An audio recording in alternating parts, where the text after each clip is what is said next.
안녕하십니까. 저는 원주의료고등학교 교무 업무를 담당하고 있는 교사 김진락이라고 합니다. 반갑습니다. 요즘 날씨가 너무 좋아서 행락철이라고 알고 있는데 자녀들 걱정이 되셔서 진로 선택에 도움이 되시고자 이렇게 참석해 주셔서 너무 감사드리고요. 작년에는 온라인으로 유튜브로 저희가 입학 설명을 했다가 또 학부모님들, 그다음에 학생들 얼굴 대면으로 보니까 너무 좋습니다. 반갑습니다. 신청해 주셔서 너무 감사드리고요. 사실은 1학기라서 아마 진로 선택을 하시기에는 아직 좀 이른 감이 있지만 또 지대한 관심을 가지고 와주셔서 감사드리고요. 저희가 9월에도 그 입학 설명회가 또 있습니다. 그때는 예년에 비하면 한 50명 정도 이렇게 다녀가셨는데요. 그때가 피크라서 많이 오시는 것 같아요. 미리 오셔서 여유있게 체험하시고 또 고민하시고 가시면 아마 더 도움이 될 거라 이렇게 생각이 됩니다. 원래 교장 선생님이 오셔서 인사를 드려야 되는데 중요한 가정사가 있으셔서 오늘 못 나오셨습니다. 양해 부탁드리겠습니다. 혹시 중학교 선생님 계시나요? 선생님 신청하신 분이 계셨는데 못 오셨나 보네요. 저희가 그 입학 설명회를 한 30분 말씀을 드리고요. 그 다음에 질의응답 시간을 갖고 그 다음에 2개조, 3개조로 나눠서 학교 전체를 이렇게 둘러보시는 그런 시간을 갖도록 하겠습니다. 그리고 아마 그 자녀분들이 생활하는 그 기숙사도 궁금하실 것 같고, 그래서 지금 저희 학교가 주말 방과후를 하고 있어요. 뭐 매주 하는 건 아니고요. 아마 2달에 한 번 정도 주말 방과후를 하고 있거든요. 학생들이 희망에 따라서. 선생님들이 일부 나와 계시고 학생들도 지금 이제 공부를 하고 있는 그런 상황입니다. 좋은 그 상황인 것 같고요. 학생들이 있는 상황에서 보시는 게 더 좋으실 것 같다라는 생각이 듭니다. 아무래도 다 살펴보시고 학생들 진로 고민이 좀 덜어졌으면 좋겠다, 이런 희망을 갖습니다.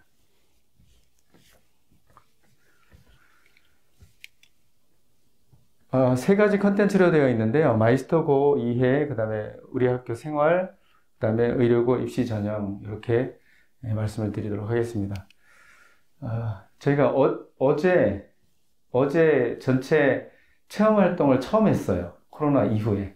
걷기 행사라는 걸 저희가 하거든요. 전교생. 그래서 학년별로 문경세대도 다녀오고, 그 다음에 강릉 해안길도 좀 다녀오고, 그 다음에 청남대도 다녀오고, 학년별로 이렇게 해서 너무 좋은 시간을 가졌는데요. 아마 이 이후로 체험 활동이 잘 진행될 것 같습니다. 자, 마이스터고는 그 산업 수요에 맞는 교육 과정을 목적으로 하는 고등학교다, 이렇게 보시면 돼요. 산업 수요라고 하는 것이 이제 산업계에서 우리 학교가 지정받은 의료기기와 바이오 분야, 산업체에 맞는 교육 과정을 운영한다, 이렇게 보시면 되겠고요. 요거는 이제 그 로드맵입니다. 학교에서 배워서 우수 강소기업에 취업해서 경력 관리를 하는, 취업한 다음에 경력 관리를 이제 3년 정도 하게 되면 재직자 특별전형이라고 해서 학비를 거의 들지 않고 대학을 나올 수 있는 그런 제도가 마련이 되어 있습니다. 그건 나중에 좀 설명드리겠습니다.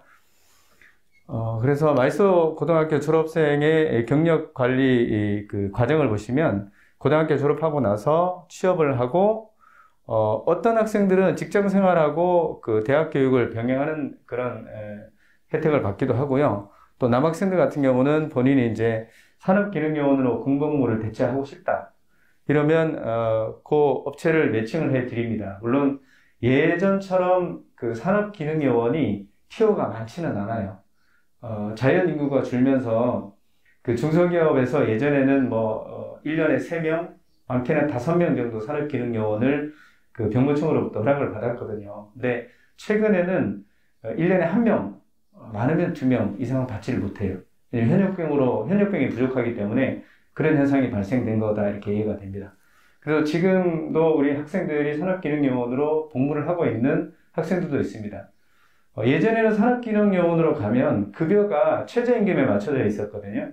근데 지금은 산업기능요원이 많지 않기 때문에 회사에서 일반 사원들하고 똑같이 대우를 해주더라고요. 급여 체계도 똑같고요. 좋은 상황이 된 것 같아요. 그리고 나서 마이스터로 성장하는 그런 과정으로 되어 있고요. 그다음에 의료기기 바이오 분야 미래를 이제 보시면 저희가 원래는 처음에 11년 전에 의료기기 분야로 지정을 받았어요. 1기 마이스터 고등학교거든요. 그랬다가 4년 전에 그 바이오 분야를 또 재지정해가지고 저희가 의료기기 바이오 분야라는 것으로 지금 운영을 하고 있습니다. 그래서 지금 의료기기 그 산업 성장률을 보면 해마다 한 10% 정도 되거든요. 산업 성장률이 10% 정도 근처가 된다는 것은 굉장히 고속 성장이라고 보시면 좋겠어요. 보통 산업 성장률이 5% 넘기도 쉽지 않거든요. 뭐 아버님들, 어머님들 직장 생활 해보시면 아시겠지만 관련 분야에서 5%, 6% 이렇게 되는 성장률이 많지 않아요. 근데 의료기기는 10% 정도 성장을 합니다. 물론 우리나라가 유럽이나 미국이나 이런 그 의료기기가 발달되어 있는 제약 의료기기 산업이 발달되어 있는 나라보다는 굉장히 산업 규모가 작아요. 작은데도 불구하고 나라에서 정책적으로 이쪽 분야를 키우고 있어요. 왜냐하면 미래의 먹거리는 지금 이제 반도체는 아니거든요. 미래의 먹거리는 바이오하고 의료기기 쪽이 될 거다 이렇게 예상하고 있기 때문에 투자를 하고 있는 것 같아요.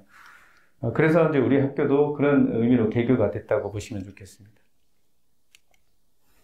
그 다음에 여기 바이오 분야인데요. 그 바이오 의약품 그 글로벌 시장입니다. 시장 성장 규모가 이렇게 굉장히 뭐 2배, 3배 이렇게 올라가고 있어요. 지금 코로나 상황이 아니어도 이런 전망치가 나오거든요. 근데 코로나 상황이 되었기 때문에 아마 이 전망치는 더 높을 거다 이렇게 보고 있습니다. 그 다음에 학교 생활 말씀드리겠습니다. 학과 소개를 드리면 먼저 의료기계과인데요. 기계의 전공에다가 의료를 접목했다고 보시면 되는데요.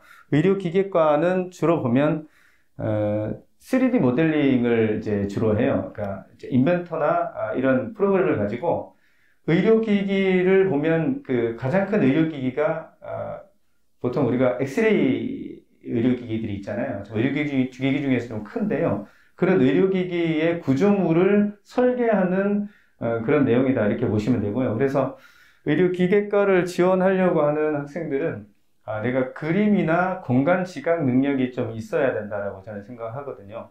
그래서 3차원, 뭐 2차원은 보통 다 하니까 3차원, 4차원 설계 또는 이런 데에 관심이 있는 컴퓨터로 그리는 데에 관심이 있는 학생들이 지원하면 적성에 맞지 않을까 생각합니다. 물론 일반 산업 분야에서도 이 설계는 똑같이 적용이 되기는 하는데요. 의료기기 분야에도 많이 사용하고 있고요.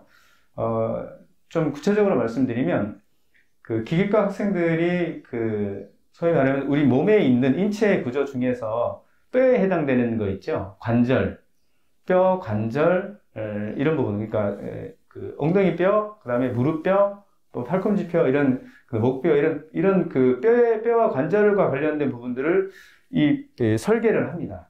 설계를 하는 곳으로 취업을 많이 하게 됩니다. 그렇게 이해하시면 좋을 것 같습니다. 의료기계과 학과 내용은, 의료기계과, 의료전기전자과는 좀 그 대동소이한 부분이 있어요. 그래서, 기본적인, 1학년 때, 공통교육과정이라고 해서 일반 인문계에서 배우는 내용을 다 배웁니다, 일단. 배우고, 그 중에서 전공과 관련된 거를 이 두 가지가 포함이 되어 있어요. 전공 기초라고 해서. 그리고 난 다음에 2학년 때부터는, 우리 의료기기 분야에 맞는 교육과정, ACS 교육과정으로 공부를 하게 됩니다. 자세하게 설명드리면 좀 어려우니까 그냥 요 정도 하고 넘어가겠습니다. 그래서 그 의료기기 분야라고 하면 의료기기 생산, 품질관리, 인허가, 연구개발 이렇게 4가지로 되어 있거든요. 실제로 의료기기를 제조하는 회사에서 이런 직무로 회사가 구성이 되어 있어요. 그래서 학교에서 이런 과정을 배워서 학생들이 본인이 맞는 적성에 맞는 곳으로 이제 지원을 해서 취업하는 과정이라고 보시면 되겠습니다. 의료기계과 관련 자격증은 우리가 이제 공통적으로 의공산업기사라고 있어요. 이게 이제 3년 정도 아이들이 이제 취득을 하고 있는데요. 과정평가형 자격제도로 그래서 예전에는 고등학교는 기능사 외에는 취득을 못했었거든요. 근데 우리 학교가 그 과정평가형 선도학교예요. 그래서 3, 4년 전부터 기사 자격증을 취득하고 있어요. 그래서 의공산업기사 그 다음에 RA 전문가, 요건 나중에 말씀드리겠습니다. 그다음에 기계 분야에서 할 수 있는 기계 설계 산업기사. 그러니까 기사 자격 등을 2개를 취득할 수 있는 학과라고 보시면 됩니다. 이게 공통이고요. 이게 학과 특성입니다. 물론 학생들이 다 취득하진 않아요. 좀 힘들거든요.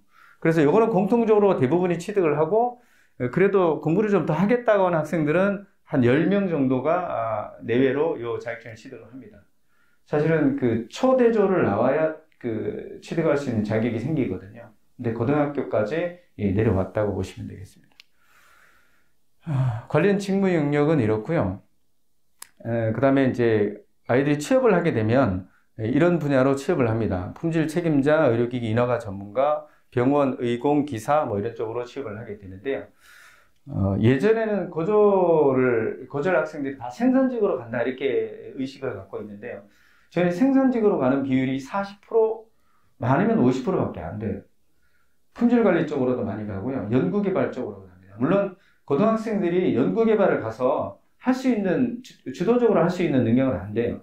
가서 이제 배우는 거죠.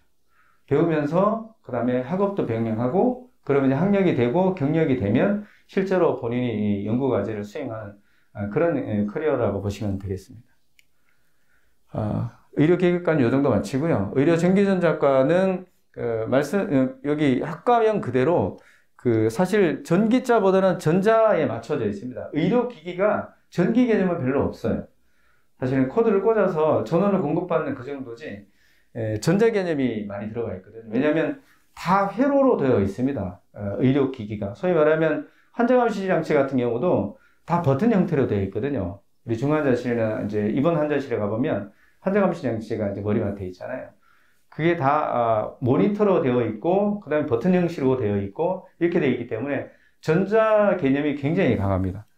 그래서 우리 학교에도 환자감시 장치가 몇 대 있어요. 그걸로 실험 실습도 하고, 체험도 하고, 기능도 살펴보고, 뭐 품질 관리를 어떻게 했는지 보기도 하고, 뭐 이렇게 하고 있습니다. 그래서 주로 회로 설계와 측정, 그 다음에 소프트웨어 이쪽이거든요. 그래서 컴퓨터 프로그램 좋아하는 학생들이나 아니면 컴퓨터로 이렇게 2차원 디자인 있죠? 회로 같은 거 이렇게 그리기를 좋아하고, 중학교 때 아마 기술 과목이 있나요? 그 다음에 정보 과목이 있죠? 정보가 아마 공통으로 다 되어 있을 거예요. 저도 이제 겸임을 나가봤는데, 정보 수업에 보니까 그 프로그램이 있더라고요. 그런 쪽의 프로그램을 좋아하거나, 빠져서 열심히 할 수 있는 그런 적성이 되면, 전자과로 오면 좋겠다, 이런 생각을 해보게 됐습니다. 학과 소개는 의료기계과랑 대동소이한데요. 요거는 이제 기초라서 비슷하고, 여기 보시면 언어적인 내용이 많이 들어있어요. C 언어, 그 다음에 뭐 3D CAD, 디지털 논리 회로, 언어 이런 식으로 많이 되어 있을 겁니다. 그러니까 전자 회로와 언어 중심으로 배운다, 이렇게 보시면 좋겠고요. 회로 구성도 예전에는 인두기 가지고 납땜을 막 하고 그랬는데, 물론 지금도 기초적으로 하기는 해요. 하긴 하는데, 이따가 들러보시면 아시겠지만, 예전처럼 막 남 연기가 이렇게 막 날리고 그렇진 않아요. 바로 앞에 남 연기를 빨아들이는 시설이 다 되어 있고요. 고깃집에 가시면 배기구 있잖아요. 그런 형태로 되어 있어서 남 냄새가 하나도 안 납니다. 저 초창기에 들어왔을 때는 정말 이렇게 수업하다가는 오래 못 살겠다, 이런 정도로 걱정이 됐었는데요. 최근에는 이 안전이 강화돼 가지고 시설을 다 바꿔줬어요. 그래서 굉장히 깨끗한 시설에서 하고 있습니다. 의료전기전자과, 아까 말씀드린 기계과하고 공통으로 의공산업기사 자격증을 공통으로 하고 있고요. 그 다음에 여기는 이제 전자산업기사라고 해서 추가로 학생들이 원하면 지도를 해서 취득할 수 있는 기회를 제공하고 있습니다. 그렇게 보시면 됩니다. 나머지 기능사는 옛날 거랑 똑같아서 말씀 안 드리고요. 이것도 의료기기 RA 전문가라고 있는데요. 이따가 말씀드리겠습니다. 직무 영역은 뭐 기계과랑 비슷합니다. 비슷한데 여기 보면 생산설비 엔지니어, 뭐 기술 시험 조립, 그 다음에 뭐 이런 분야로 이제 가기는 하는데요. 사실 시험 인증을 하는 이제 의료기기를 만들면 테스트를 해야 되거든요. 이거는 이제 성적서를 발급하려면, 그러면 전기 시험도 해야 되고요. 그 다음에 전자 시험도 해야 되고요. 전자파 시험도 해야 되고, 이런 안전성 시험을 하는 곳으로 많이 간다고 보시면 되겠습니다. 이제 바이오의학과 올해 2월에 첫 졸업생이 이제 사회로 나갔습니다. 그런 따끈따끈한 그런 학과라고 보시면 되고요. 이 학과는 저희가 이제 그 의료기기 분야에서 바이오 분야까지 통합한 이유는 바이오가 전망도 있고, 그 다음에 요즘 여러분들 그 매스컴에 보시면 고교 학점제라고 많이 나오죠. 굉장히 난해한 개념이긴 한데요. 저희가 고교 학점제를 벌써 3년, 4년 정도 하고 있어요. 물론 이게 뭐 대학교 학점처럼 사이버, 그 다음에 외국, 그 다음에 학교관 이렇게 하기는 어려운데요. 지금 학점제를 많이 확대하고 있습니다. 그래서 본교도 3개 학과가 있는데 3개 학과가 서로 학점을 공유할 수 있도록 해놨어요. 총 18학점을 다른 학과의 수업을 들을 수 있도록 해놨거든요. 그럼 예를 들어서 기계과나 전기전자과 학생들이 그 바이오과 수업을 들을 수 있어요. 18시간을요. 그러니까 3학기 동안 6시간, 6시간, 6시간을 바이오과 수업을 들어서 나는 바이오 쪽으로 진로를 가고 싶다. 그러면 그 수업을 들어서 갈 수 있는 기회를 제공하고 있다. 이렇게 보시면 되겠습니다. 그래서 굉장히 탄력적이라고 생각하시면 좋겠고요. 그래서 이제 우리가 1지망, 2지망, 3지망 이렇게 지원하실 때 하시잖아요. 그래서 이제 2지망으로 원치 않은 곳으로 갔다고 해도 학교 안에 있는 모든 학과에 대한 공부를 어느 정도는 배울 수 있는 기회가 다 있다. 이렇게 보시면 좋을 것 같습니다. 그래서 바이오의학과는 이런 기초 과목들입니다. 그래서 그 중학교 때 과학 있죠? 과학 안에 화학도 좀 나오나요? 학생들? 화학 나오죠? 나는 화학을 전혀 못해. 너무 힘들어. 이러면 이쪽으로 오면 좀 힘들어요. 화학 개념, 거의 화학이거든요, 여기서. 왜냐하면, 바이오과에서 주로 하는 것이 제약 관련된 일을 합니다. 공부를 해요. 그러면 제약은 화학이거든요. 화학 쪽의 개념이 나는 너무 힘들다 그러면 공부를 좀 내가 어느 정도 하지만 다른 그 학과를 선택하는 게 맞다고 생각해요. 전망은 사실 다 있는 거거든요. 바이오과가 더 전망이 있고 의료기기 쪽이 전망이 덜하다 그런 게 아니라 보통 이제 신선학과가 되면 사람들의 관심이 좀 많아지더라고요. 호기심도 많고. 그래서 지원하는 비율이 좀 많기는 하는데요. 이 적성을 잘 고려하셔야 된다고 생각이 들어요. 무턱대고 내가 성적이 좀 높으니까 나는 성적이 높으면 이쪽 과를 선택했을 때 합격할 가능성이 많아요. 그런데 들어와서가 이제 문제죠. 3년 동안 이 안에서 공부를 해야 되거든요. 근데 적성이 안 맞으면 너무 힘들어요. 1년에 지금 우리가 학생이 신입생이 108명이거든요. 108명이 들어오는데 부적응 학생이 1명, 2명 정도 생겨요. 학과 부적응이. 그 학과 부적응이 이제 성적으로 들어와서 이런 문제가 생기는 거거든요. 그래서 그런 걸 좀 고민하셔서 지원하시면 좋겠다는 생각이 듭니다. 여기 보시면 바이오 기술 기초 쭉 다 바이오잖아요. 그죠? 여기서 이제 뭐 저희 배양이라든지 분석이라든지 뭐 이런 과정을 거치더라고요. 맨눈으로 봐서는 잘 안 보이는 것들입니다. 다 현미경으로 봐야 되고요. 예, 다 데이터로 분석을 해야 됩니다. 하얀 가운을 입고 2학년 때부터는 거의 실험 실습 위주로 이제 돌아간다 이렇게 보시면 됩니다. 약품 냄새도 조금 나는 것 같은데요. 저희 큰아들도 이런 관련된 공부를 하고 있어서 실험실에 가보니까 약품 냄새가 좀 나더라고요. 그다음에 인체에 그렇게 해로운 것 같지는 않아요. 바이오의학과 관련 자격증은 바이오 화학 제품 제조 산업기사라고 해서 바이오의학과는 신설된 학과라서 과정 평가항이 좀 늦게 시작이 됐어요. 그래서 올해 3학년부터 산업기사 자격증을 취득할 수 있는 기회가 주어집니다. 그래서 공부를 하고 있는 걸 알고 있습니다. 요 나머지 기능사들은 일반적인 화학 관련 분야에서 취득하고 있는 거고요. 관련 직무는 이렇고요. 보통 이제 예상 취업처가 이렇습니다. 제약회사, 바이오회사 이런 쪽으로 취업을 합니다. 이따가 취업 관련 업체들은 소개를 좀 드리겠습니다. 전기전자나 기계과도 취업 관련 업체들이 있는데 실어 놓지는 않았어요. 여기엔 신설학과다 보니까 좀 실어 놓은 겁니다. 아까 말씀드렸던 기사 자격증 있죠? 기사 자격증을 딸 수 있는 제도가 이 과정평가형 제도입니다. 그래서 600시간이라는 시간을 채워야 돼요. 인력공단에서 이걸 제도로 만들어 놓은 거예요. 600시간을 채우려면 굉장히 어렵습니다. 그래서 방과 후도 월화 방과 후에 이 시간을 맞추려고 월화 방과 후는 전공으로 그 과정평가형으로 돌아가고 있어요. 그것도 인정해 준다고 해서. 그래서 이제 내부 평가는 학교에서 뭐 내신 성적 평가하듯이 평가를 하고 50%는 외부에서 실제로 문제를 가지고 와서 학교에서 평가를 합니다. 내부 평가를 좀 잘 줘야 되겠죠. 학생들한테. 가급적이면 수행 평가를 해서 잘 주려고 노력을 합니다. 선생님들이. 다 내 새끼니까 그렇게 하는 것 같아요. 이게 작년도 의공산업기사하고 기계, 소위 말하면 과정평가형 관련된 그 산업기사 응시 합격률 뭐 이렇게 됩니다. 보시면 의공산업기사는 공통이기 때문에 기계, 전기, 전자는 공통이기 때문에 거의 합격률이 90% 이상이 되고요. 나머지는 사실 선택이라고 보시면 돼요. 선택이라고 해서 본인들이 선택해서 공부를 더 해서 시험을 본 그런 사례입니다. 요거는 작년 결과이기 때문에 바이오 과는 아직 없습니다. 올해는 결과가 나올 것 같습니다.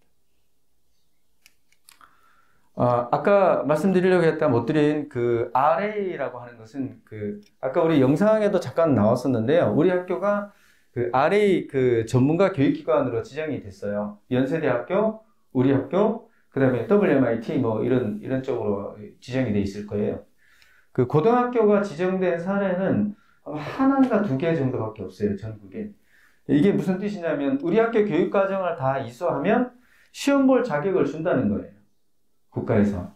이게 2년 전까지인가 이게 민간 자격증이었거든요. 근데 이제 국가 공인 자격증으로 바뀌었어요.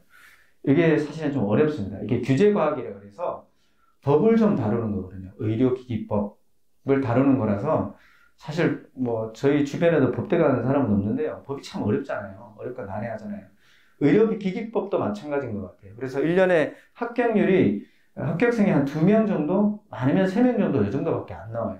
그 정도 어렵거든요. 근데 학교에서 선생님들이 일반 그 교육과정상 수업은 하고 그 다음에 시험 볼 준비를 해줘야 되니까 학교 예산을 들여서 전문 강사를, 산업자 전문 강사를 모시고 와서 학생들한테 집중 그 교육을 또 시켜줍니다.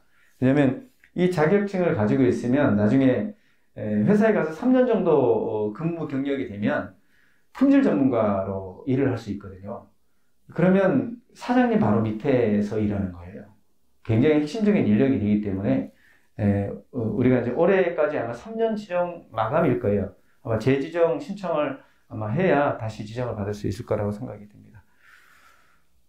아마 인터넷에 찾아보시면 간단하게 말씀드리면 이런 거예요. 우리나라에서 의료기기 제품을 만들어서 외국에 수출하려면 유럽이나 미국이나 이런 데 수출하려면 그쪽 나라 인증을 통과해야 돼요.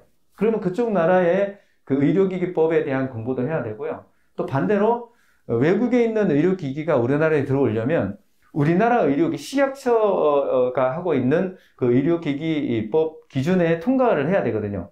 그런 걸 다 알아야 되는 거예요. 그러니까 영어도 좀 잘해야 되고 외국 의료기기법이 어떤지 그것도 봐야 되고.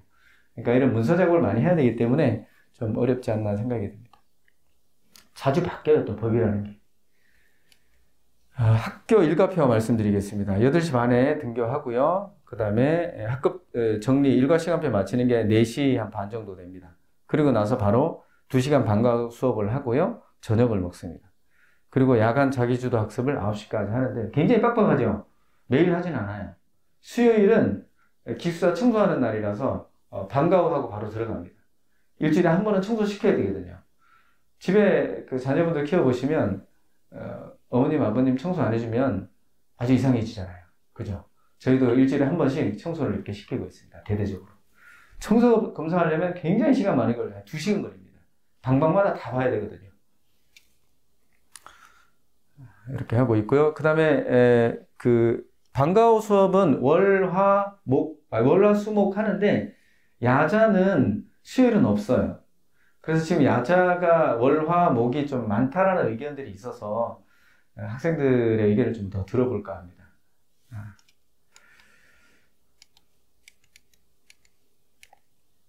방과 학교는 뭐 이런 형태로 구성이 되어 있습니다. 월화는 전공 형태로 되어 있고요. 수요일은 완전히 풀어놨어요. 하고 싶은 거 다 해라. 외부 강사도 이제 저희가 모집해요. 필라테스 뭐 이런 것도 하고, 그 다음에 만들기 이런 것도 하고, 학생들의 수요를 좀 반영을 해가지고요. 외부 강사를 저희가 이제 여기 그 원주 관내긴 한데요. 우수하신 분들을 채용을 하려면 굉장히 복잡한 과정을 거쳐야 됩니다. 학생들을 위해서. 그런 것도 하고 있고요. 여기 보시면 가죽 공예반, 뭐 홈 트레이닝반, 뭐 이런 것도 일반 운동도 하고요. 그다음에 이런 강좌도 있습니다. 토익 강좌도 있고 영어 회화 강좌도 있고 이런 강좌들도 다 있습니다. 학생들이 원하기 때문에. 토익은 왜 하냐면 많지는 않은데요. 우리가 그 의료기기나 바이오 쪽으로 가려면 영어가 굉장히 많아요. 영어 공부를 안 시킬 수가 없어요. 가서 문서를 보려면. 그래서 기본적으로 시키고 있고요. 최소한 그 토익을 한 400점 정도까지는 좀 맞춰보자 이렇게 노력하고 있고요. 또 특정 대기업에서는 350점 이상을 기준으로 잡고 있어서 저희가 거기에 좀 맞추고 있어요. 물론 대기업을 보내는 게 저희 학생들의 목표는 아니에요. 학교생활 뭐 일반적인 학교에서 다 하시고 있는 것들이고요. 아침마다 복장지도 가끔 해보면 학생들이 복장지도에 대한 불만이 조금 있어요. 근데 그거 지도 안 하면 학교생활 되게 힘들어집니다. 요거는 사실 우리 학교가 그 의료 학교다 보니까 요양기관하고 그 MOU를 맺어가지고 관내에 있는 요양기관에 이제 한 달에 한 번씩 그 봉사활동을 차량으로 다 아이들이 가면서 봉사활동을 했었거든요. 2년 전까지만 해도. 근데 현재는 어르신들의 건강 때문에 지금 못 가고 있어요. 그래서 이게 올해 좀 지나고 내년부터는 좀 가능해졌으면 좋겠다 이런 생각을 갖고 있고요. 연탄 배달 봉사는 지금 하고 있습니다. 그 다음에 의료기기 박람회 뭐 전공 동아리 활동. 이거 박람회인데요. 그 국제 병원 설비 전시회라고 있어요. 서울에 뭐 어딘지 잘 모르겠네요. 그 다음에 서울에서 한번 하고 강원도 여기 WMIT에서도 한번 합니다. 그래서 두 군데를 주로 갔었는데 수학여행도 저희가 중국에 국제 의료기기 전시회를 맞춰가지고 갔었는데요. 지금 2년째 못 갔습니다. 요거는 학생들이 그 월화 방과후를 하면서 그 한 학기 동안 열심히 한 조별 활동을 한 프로젝트 발표 자료들이에요. 요거 심사도 하고 상도 주고 본인들 포트폴리오도 만들고 뭐 그런 용도로만 하고 있습니다. 여기 이제 그 학생들이 졸업생들이 5월 1일 날 학교를 방문합니다. 이게 한 12년째 지속되고 있는데요. 코로나 전에는 한 100명씩 왔다가 코로나 상황이어서 학생들이 작년에는 한 20명 정도 왔다가 올해는 좀 많이 왔어요. 40명 좀 넘게 왔더라고요. 와가지고 일과 시간에 2시간 동안 각 파트별로 교실에 다 들어갔어요. 들어가서 선배와의 대화 해서 2시간씩 질의응답하면서 선배들이 어떻게 그 회사에 들어가게 됐는지, 어떤 준비를 했는지, 그 다음에 회사에 초임으로 일하면서 어떤 경험을 하고 있는지, 어떤 게 어려운 건지, 또 어떤 거를 학교에서 더 배워서 가야 되는지, 어떤 자세가 필요한지, 어떤 게 장점인지, 뭐 월급이 얼마예요? 이렇게 물어보는 사람도 있고요. 하여튼 좋은 시간을 갖고 있습니다. 요거는 학교 생활 중에서 학생들이 좀 기숙사에서 좀 딱딱하게 빡빡한 일정 과정이 있기 때문에 학생들한테 다양한 문화 체험을 해주기 위해서 이런 활동을 하고 있습니다. 요거는 이따가 기숙사를 가보시게 될 텐데요. 여기 이제 생활실이고요. 여기가 이제 세탁실입니다. 건조기, 세탁기 다 있고요. 아이들이 이거를 잘 못 써가지고 고장이 정말 많이 나요. 그래가지고 기숙사 사관부장님이 이거 수리하고 고치느라고 굉장히 고생을 많이 했어요. 안 써보잖아요, 댁에서. 혹시 우리 학교 뭐 여기 오신 분들 다 오시겠지만 세탁기 어떻게 쓰는지 꼭 좀 알려서 보내주시면 좋겠습니다. 요거는 이제 기숙사 안에 있는 자습실이에요. 자습실, 층마다 자습실도 있고 컴퓨터실도 있어요. 요즘은 노트북을 많이 사주시긴 하는데 컴퓨터를 이제 기숙사 안에 들어가서 숙제를 하거나 과제를 하거나 할 때 쓰겠다라고 하면 그 열어두는 시간이 있어요. 다 전산 처리되거든요.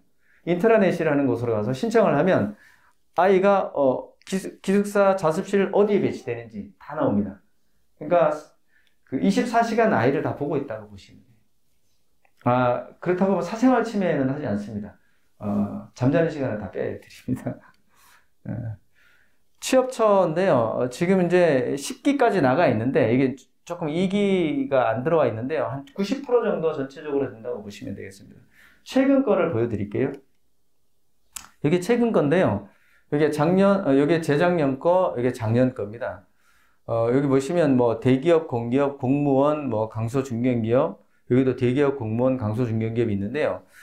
사실은 지금 코로나 상황에서 대기업이나 이런데 뭐라 그러죠? 경제 활동이 많이 위축이 됐어요. 그래가지고 직원 채용을 많이 안 했거든요. 안 해서 이런 상황이 됐어요. 그래서 점점점 이렇게 대기업, 공기업은 좀 줄어드는 추세이긴 하는데요. 올해 좀 더 많이 보낼 수 있지 않을까 생각을 합니다. 근데 대부분은 보시면, 여기 보시면 아시겠지만, 강소 중견기업으로 한 80%, 70%, 80%는 강소 중견기업으로 갑니다. 우리 의료기기 바이오 분야가 대기업 못지않게 근무 여건이나 또는 연봉이 강소기업, 중소기업, 중견기업에 책정이 돼 있어요. 그렇게 운영을 하시더라고요. 왜냐하면 부가가치가 높거든요. 의료기기랑 바이오 제약 쪽은 부가가치가 엄청 높습니다. 그래서 대기업, 공기업 못지않은 중소기업, 중견기업이 굉장히 많다. 이렇게 이해하시면 좋겠고요. 사실 발전 가능성을 본다고 하면 대기업, 공기업으로 가면 굉장히 치여요. 연봉은 많거든요. 한 1,000만 원 정도 내외로 하는데 가면 오래 버티기가 쉽지 않아요. 또 자기가 가지고 있는 적성이나 이런 재능을 발휘할 수 있는 기회가 굉장히 적어요. 우리 아이들이 어리잖아요. 그래서 좀 전도 유망한 중소기업, 강소기업으로 가면 아이들이 직접 전문가한테 배울 수도 있고요. 1대1로 배우거든요. 배울 수도 있고 자기 경력을 쌓을 수도 있고 또 여러 가지 직무를 많이 경험해 보기 때문에 중소기업으로 가기를 저희는 원하고 있어요. 졸업 후 취업처 사진을 좀 몇 개 가지고 왔는데요. 이거 비웍스라는 안양에 있는 업체고요. 화성에도 회사가 또 하나 있더라고요. 전 세계적인 글로벌 업체입니다. 한번 찾아보시면 나오실 텐데요. 해외 지사관을 굉장히 많이 갖고 있어요. 이게 중견기업이에요. 중견기업인데 대기업 같은 중견기업입니다. 여기 이제 우리 학교가 2년 전부터 거래를 하고 있고요. 우리 학생들 좋다라고 해서 뭐 많이 채용할 때는 10명 정도만 이렇게 채용해 갔었고요. 학생들 근무 만족도가 굉장히 좋습니다. 여기 전기전자과, 기계과 학생들이 졸업하는 곳입니다.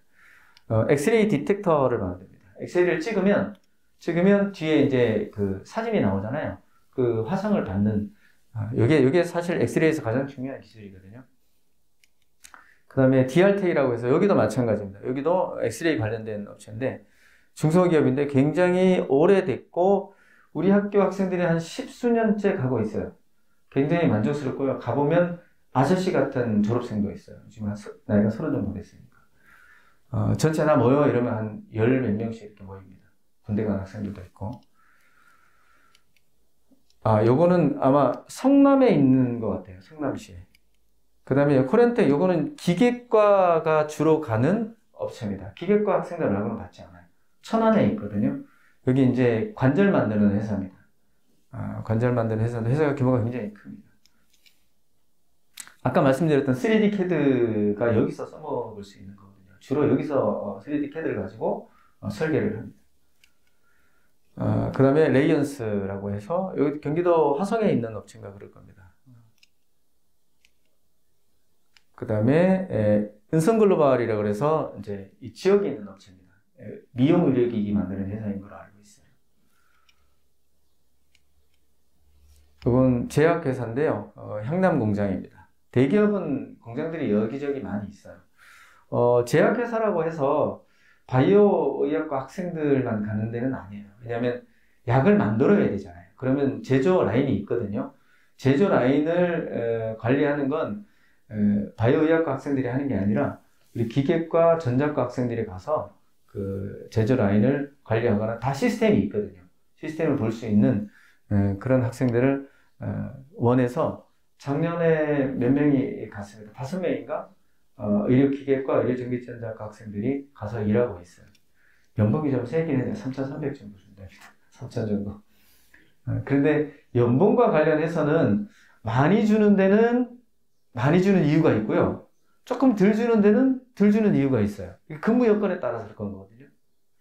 그렇게 보시면 좋을 것 같아요. 많이 준다고 좋은 회사다 이렇게 보기 좀 어렵습니다.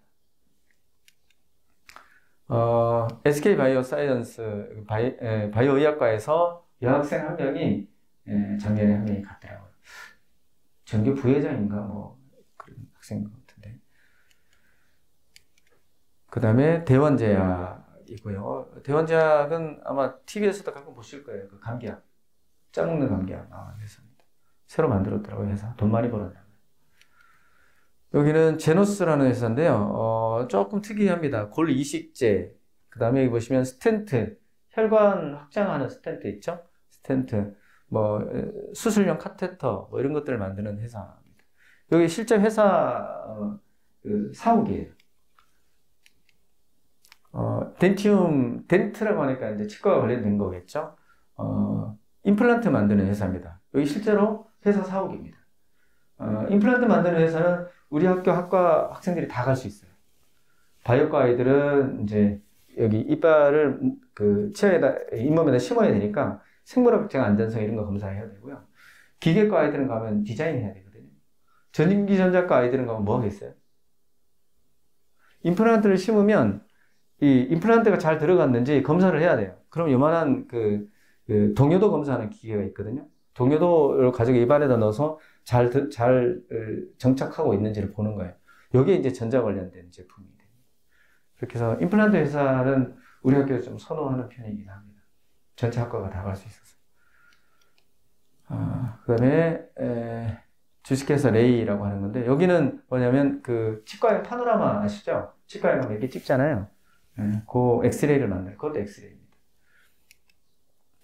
이거는 나이백이라고 하는 회사인데, 여기는 치과 재료를 만드는 회사입니다. 서울대학교 병원, 치대병원에 치과 재료를 납품하는 회사인데요. 이 회사는 아까 말씀드린 RA 자격증, 그러니까 인허가 관련된 직무를 원하는 학생들이 주로 이제 갑니다. 처음에 가면 아무것도 안 하고요. 교육만 받아요. 몇 개월 내내. 교육만 받고 월급 받습니다. 네. 그 다음에 이제 녹십자 계열의 자회사입니다. GC 녹십자. 이것도 몇 년 됐을 겁니다. 아마 제가 알기로는 4, 5년 된 것 같아요. 학생들이 간 이후에. 세포 관련된 거니까 아마 바이오과 학생들이 주로 가는 것 같습니다. 이유바이오로직 쪽은 춘천에 있습니다. 춘천에 가다 보면 왼쪽인가 오른쪽에 톨 지나기 전에 있는 것 같아요. 춘천에 큰 업체가 들어와서 학생들이 갈 수 있는 기회가 있어서 좋은 것 같습니다. 이것도 춘천의 거두 농공단지에 있는데요. 바디텍 매드라고 선전 많이 나오시죠? 그 진단기기, 뭐 당뇨 또는 뭐 코로나 진단 기기를 만드는 회사입니다. 여기도 전통적으로 우리 학생들이 많이 갔어요. 되게 오래됐습니다. 간지는. 송중기 씨가 광고 모델로 나오는 SD 바이오 센서. 여기도 바이오과 학생들이 주로 가고 있습니다. 중견기업입니다. 중견기업은 기준은 보통 이제 매출액 1,000억 이상 돼야 되거든요. 뭐 제네톡스 뭐 이런 회사도 있고요. 협약맺은 사진입니다. 그 다음에 요거는 이제 사무직인데요. 그 시험 인증업체라고 보시면 돼요. 원래 예전에는 국가 그 산하기관이었는데 민간기관으로 다 독립해서 나왔어요. 아마 아시는 분은 아실 겁니다. 요것도 비슷한 계열의 그 시험 인증업체라고 보시면 됩니다.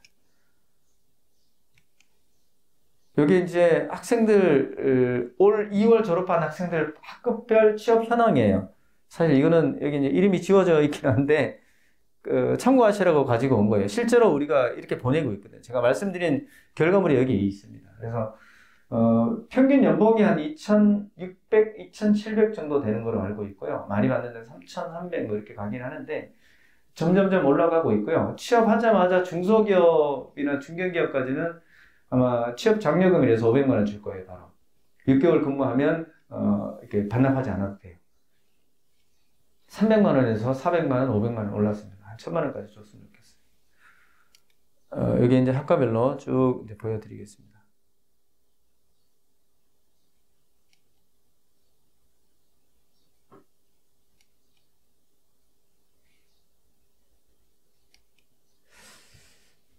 취업 시장이 조금 더 좋아질 것 같습니다.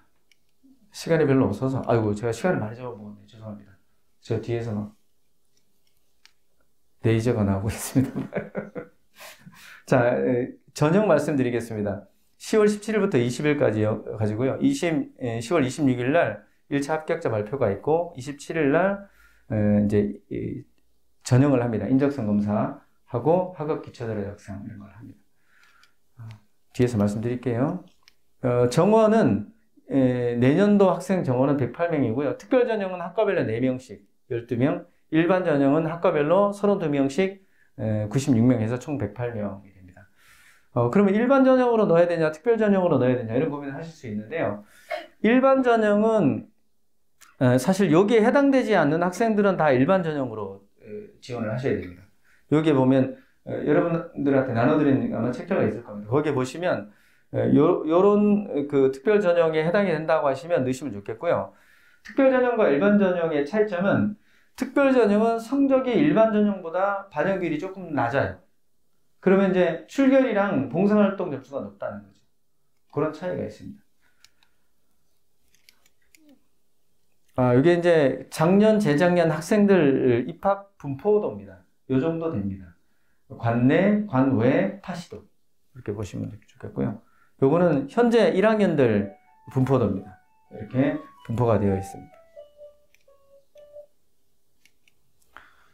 이제 전형 상세 말씀드리면, 특별 전형은 교과 성적이 이제 30%만 반영이 돼요.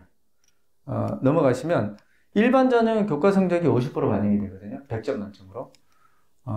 그 차이점이 있다고 보시면 되고요. 그러면 이제 특별 전형은 30%, 20%, 20% 이렇게 되고요. 요거는 똑같습니다. 일반 전형, 특별 전형. 그렇게 보시면 좋겠고요.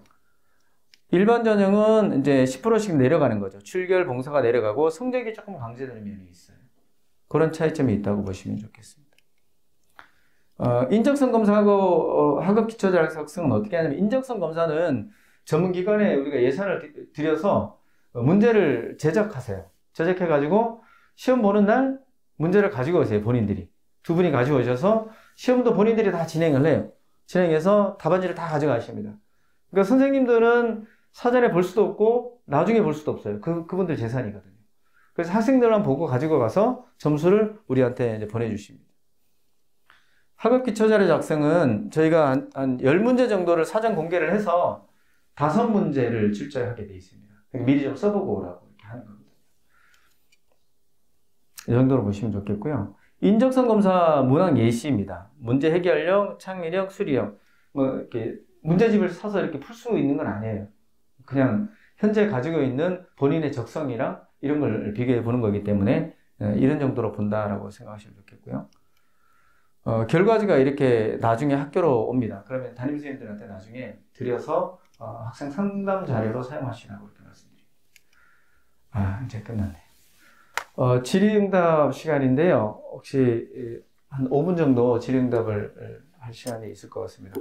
저희 마이크가 있는데 손 드시면 질문하실 수 있는 시간 드리겠습니다. 네, 아버님.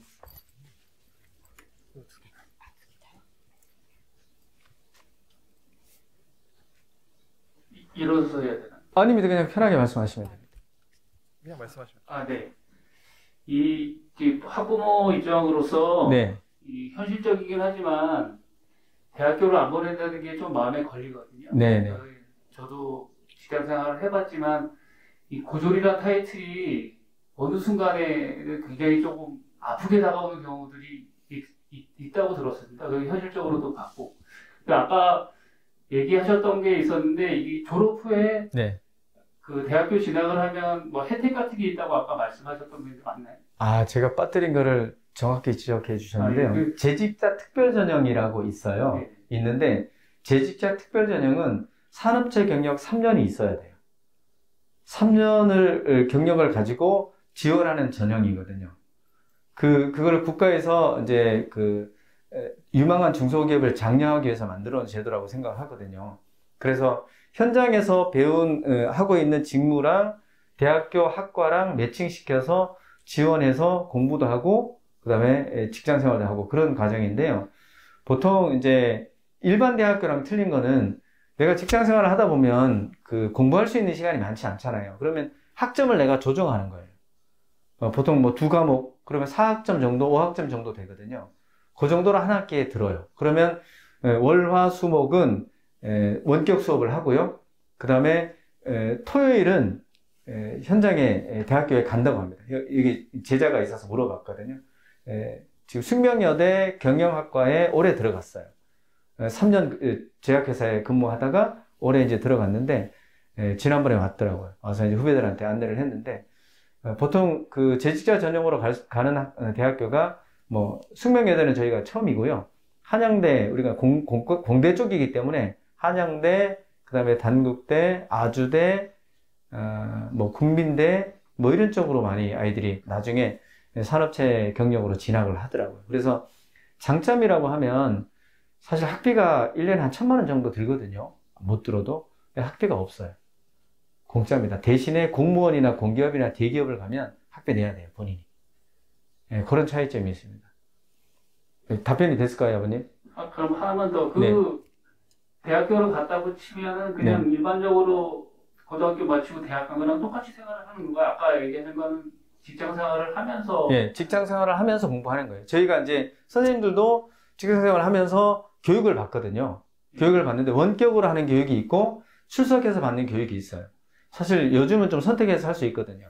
출석해서 받으려면 이동해야 되죠. 먹고 자야 되고 이러기 때문에 가급적이면 선생님들도 원격 그 연수를 신청해서 듣고 있어요. 그래서 학생들이 직장 생활을 하는 그 일과 시간 중에는 사실 거리상 어렵고 그래서 원격으로 수업을 하시고요, 교수님이. 그 다음에 토요일은 그 등교하도록 하시더라고요. 학교에 와서 전일제 수업을 들어요. 그래서 그 수업에 대한, 그러니까 일주일 동안 원격 수업 한 거에 대한 보충을 그때 해주신다 이렇게 보시면 되겠습니다. 네, 감사합니다. 네, 고맙습니다.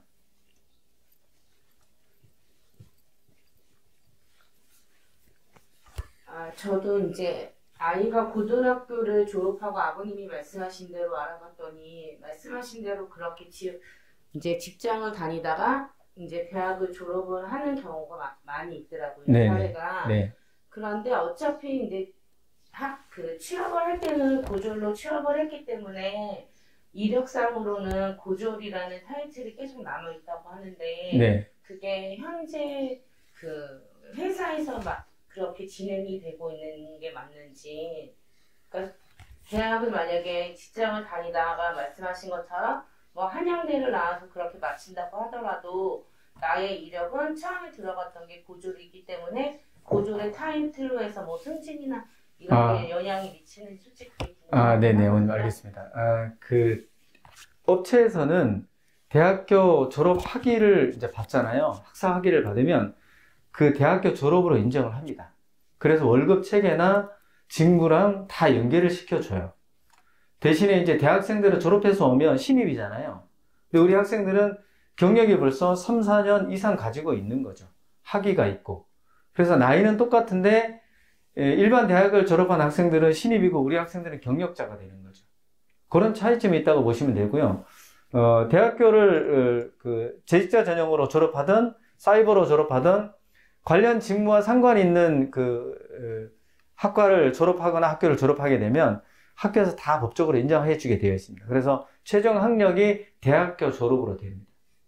네, 그렇게 되어 있습니다. 걱정 안 하셔도 됩니다. 국가에서 장려한 정책이기 때문에 국가에서 그거를 시행해 놓고 회사에서 인정을 안 해주는 경우는 없습니다. 다 인정을 합니다. 그러면 하나만 더 네. 여쭤보겠는데요. 저는 이제 아이가 아들이다 보니까 직장을 다니다가 군대를 가잖아요. 네네.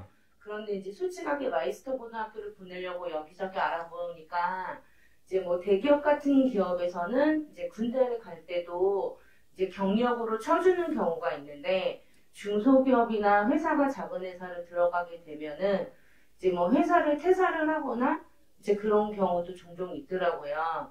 군복무를 인정을 해주지 않고 또 군대를 갔다 와서 다시 그 회사를 입사하지 못하는 경우도 많다고 얘기를 들어서 혹시 지금 졸업한 아이들은 그런 경우가 많이 있는지 그런 경우가 흔한 건지 좀 알고 싶습니다. 학생들이 근무 만족도는 굉장히 좋고요. 요즘에 이제 군복무가 좀 짧아졌잖아요. 그래서 산업 기능요원으로 하려면 34개월을 지금도 근무해야 되거든요. 업체에서. 그래서 기회도 좀 별로 없고 그래서 그냥 군대를 바로 가는 경우가 많아요. 근데 본인이 그 회사에서 군대 가기 전에 어떻게 근무했는지 기록에 남아요. 그러면 그 인사 부서에서 이 학생을 다시 받을지는 아마 그 학생이 근무한 어떤 경력이나 근무 태도나 이런 것들이 반영이 될 거라고 저는 생각하거든요. 그래서 학생들이 군대를 갔다 오면 군 경력은 지금 그 허봉으로 다 인정해 주게 돼 있어요. 대기업도 그렇고 공무원도 그렇고요. 그런데 이제 본인이 다시 그 일하던 장소로 오고 싶다, 업체로 오고 싶다고 했을 때는 그 회사에서 결정할 문제인 것 같아요. 물론 그런 상황이 됐을 때는 그 회사에 선배들이 있거든요. 선배들이 있기 때문에 티오가 있는지 없는지를 먼저 봐야 돼요. 대기업 같은 경우는 워낙에 인구가 많거든요. 인원이 많거든요. 많다 보니까 대기 인력도 굉장히 많아요. 근데 대기 인력이 많은데 그 중에 신입보다는 일하고 갔던 경력자를 선호하는 경향이 있어요. 그래서 자리가 있는 거고요. 중소기업 같은 경우는 그때그때 돌아가야 되거든요. 사람이 별로 없어요. 많아야 100명, 200명인데 그 중에 한 사람, 두 사람이 빠지면 그 사람, 군대 간 사람을 마냥 기다릴 수는 없는 거거든요. 또 그 시기가 있기 때문에. 그런 좀 탄력적인 부분이 있어서 본인이 근무했던 중소기업에 다시 가고 싶다라고 했을 때는 자기가 군대 가기 전까지 근무를 굉장히 착실하게 잘하면 웬만하면 못 가는 경우는 보지는 못했어요. 다시 입사를 하더라고요. 그리고 아이들이 이제 머리가 커지고 생각이 커져서 거기보다 더 좋은 업체를 가기를 또 원해요. 군대 가기 전까지 근무를 했다가. 이직도 가끔 하는 경우가 있고요. 근무 만족도는 너무 힘들어서 못 다니겠어요. 이런 경우는 뭐 100에 하나, 둘 정도 되는 것 같아요. 저희가 다 선배들이 가서 경험을 하고 또 증명이 된 업체들로 가기 때문에 업체 만족도는 굉장히 좋다고 생각합니다. 네. 네, 앞에 어머님. 교과 성적 커트라인 조금 궁금하고요. 그리고 네. 시험 못한 친구들 있잖아요. 네네. 그 친구들은 보통 어떻게 되는 건지. 교과 성적은 저희가 70% 전후를 보고 있어요. 예전에는 이제 마이스터고가 많이 생기기 전에는 지금 이제 마이스터고가 54개거든요. 저희가 1기 때는 20개가 안 됐어요. 그러다 보니까 중학교 졸업생 수는 정해져 있는데 마이스터고는 많아졌잖아요. 그러면서 전체적인 마이스터고 커트라인이 다 내려갔어요. 그래서 현재 우리 학교 같은 경우도 내신 70% 전후면 들어올 수 있다 이렇게 생각을 하고 있고요. 물론 학과에 따라서 조금 차이는 있어요. 그리고 취업 관련돼서 지금 한 10명 정도는 취업을 안 하는 거거든요. 취업처가 없어서 못하는 것도 아니고요. 학생이 뭐 이렇게 능력이나 재능이 부족해서 취업을 못하는 것도 아니에요. 부모님이랑 학생이 원래 원했던 업체를 가고 싶어서 한 해를 거르는 거예요. 그래서 예를 들어서 뭐 나는 공무원을 꼭 해야 되겠다. 그러면 이제 한 해 더 걸러서 공부를 하고 아니면 나는 대기업을 꼭 가야 되겠다. 공기업을 가야 되겠다. 그러면 한 해 공부를 더해서 학교 도움을 받아서 취업을 하는 경우다. 이렇게 보시면 좋겠습니다. 취업처가 좀 아까운 데가 있어요. 아이들이 안 가서. 그런 경우도 있습니다.